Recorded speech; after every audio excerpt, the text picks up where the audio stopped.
Il risultato delle regionali in Emilia-Romagna arriva mentre in Veneto sono giorni decisivi per le forze di centrosinistra impegnate nella scelta del candidato da contrapporre all'uscente Luca Zaia. Il dato principale che io leggo dalle elezioni in Emilia-Romagna è che lo stare tutti assieme e rappresentare un argine nei confronti di chi grida solo e premi i citofoni è significativo. Quindi io continuo a ripetere da tempo e lo rivendico anche in queste ore che assolutamente noi dobbiamo cercare di tenere assieme tutto il fronte democratico. Per il Partito Democratico ancora qualche giorno di riflessione prima della direzione regionale prevista per il 31 di gennaio, ma sembra sempre più vicina all'intesa con il grande contenitore civico del Veneto che vogliamo del vice sindaco padovano Arturo Lorenzoni. Vicinanza anche di gesti, visto la conversazione fitta fitta proprio tra Lorenzoni e Bisato che non è sfuggita alle nostre telecamere. Direi un risultato positivo perché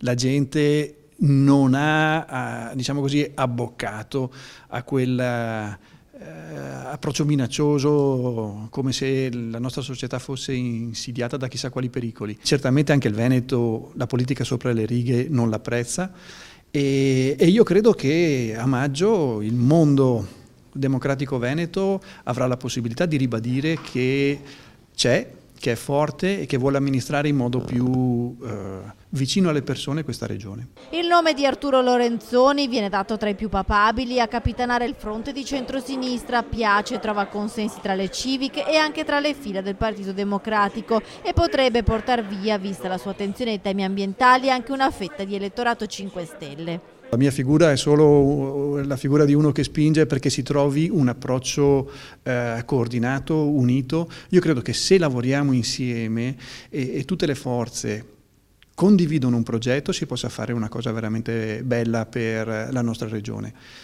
Quindi rispettiamo i tempi delle varie parti politiche, ma sono convinto che tutti riconosceranno che il presentare una proposta congiunta, unita e convinta sia nell'interesse di tutte le parti.